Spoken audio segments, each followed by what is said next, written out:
5 News This Morning starts now. Developing this morning, police at a New Hampshire country club searching for a motive in a shooting that left one dead and multiple others injured. Ahead, the latest on the investigation. We've got more rain. It's moving through the area now. And take a look to the west. More is on the way. Details coming up. Plus, U of A students are tackling a housing shortage across Fayetteville. Coming up, how they plan to hold a town hall today aimed at taking action.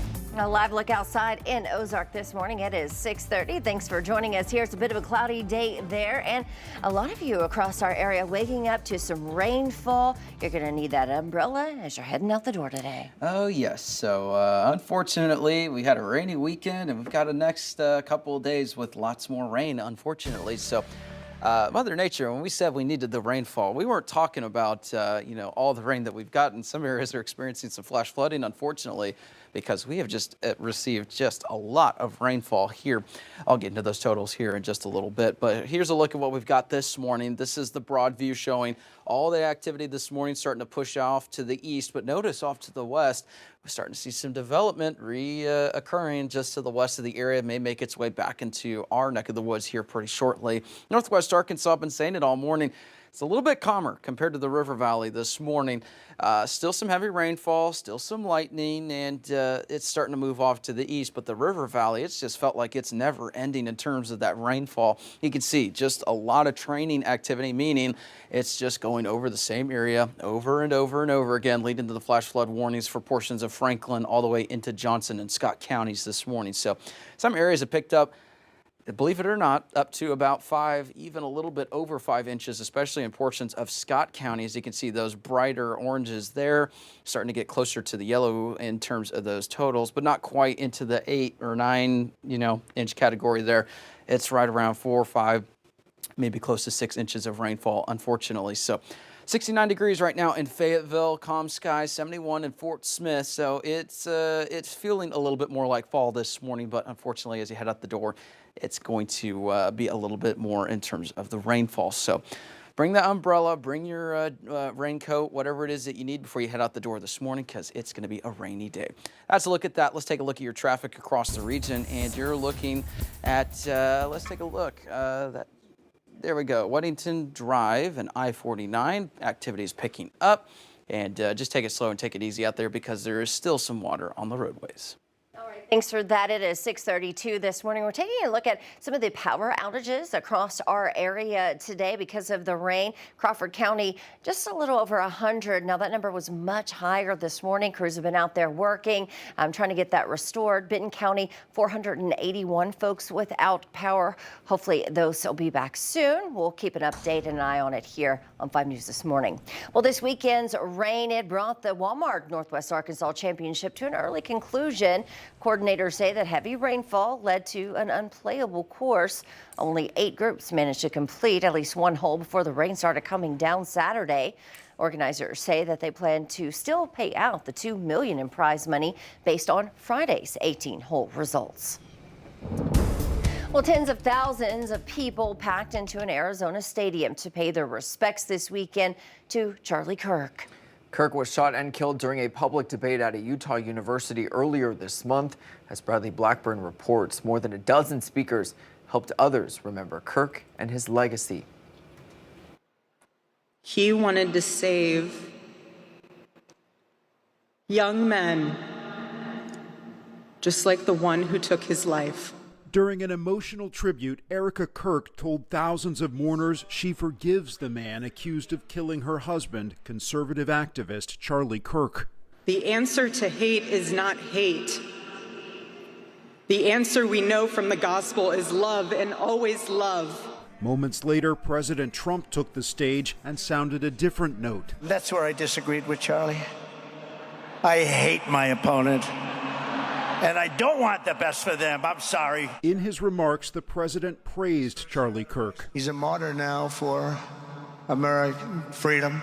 And veered into politics. Tariffs are making us rich again. We're going to save Chicago. The president was seen smiling and chatting with former advisor, billionaire Elon Musk, as top officials took to the stage, some issuing a call to action in Kirk's name. For Charlie, we will rebuild this United States of America to greatness. They cannot imagine what they have awakened. 27-year-old Arizona resident Harrison Stevens said the messages invigorated the crowd. People are using the term like picking up the bloody microphone that Charlie left behind, and I think that Turning Point will definitely grow. President Trump again said he plans to posthumously award Kirk the Presidential Medal of Freedom soon.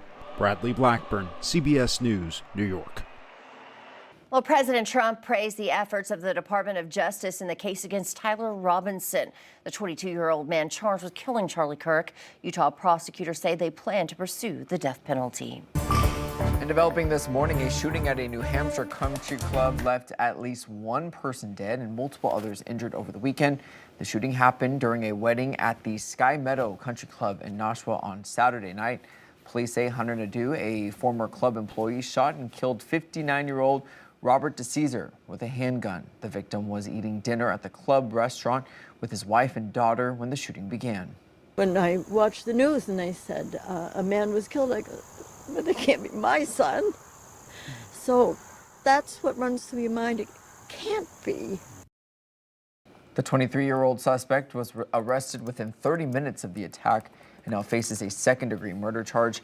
Officials say they are still working to determine a motive. They add 2 other people were also shot but survived.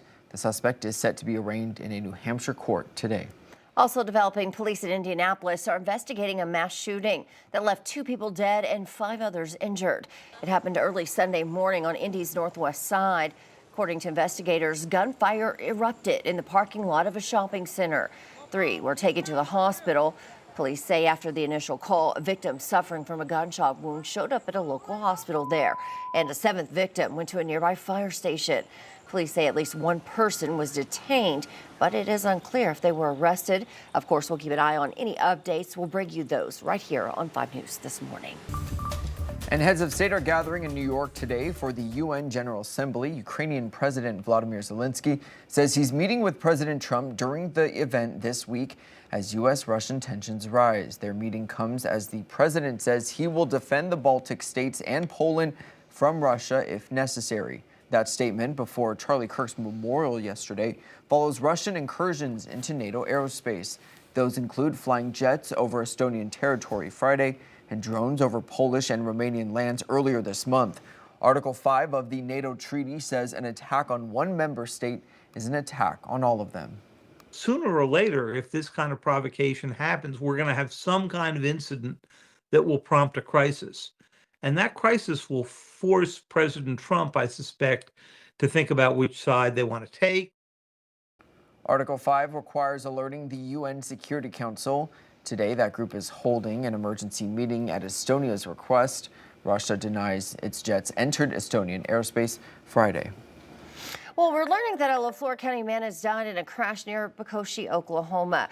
Now, the state's highway patrol says that Dalton Langdale was driving a Chevy pickup south on Hudson Corner Road on Saturday. A report says Langdale veered off the road to the right and corrected the vehicle before it overturned and came to rest in a ditch. There were no passengers in the vehicle. No other cars were involved in the crash. Happening today, University of Arkansas students will lead a town hall to discuss the student housing shortage. The town hall will start at 6 this evening at Old Main and is open to the public. Topics will include overcrowding and housing affordability. Students, community members, and organizers plan to share experiences at the town hall and discuss how they can take action.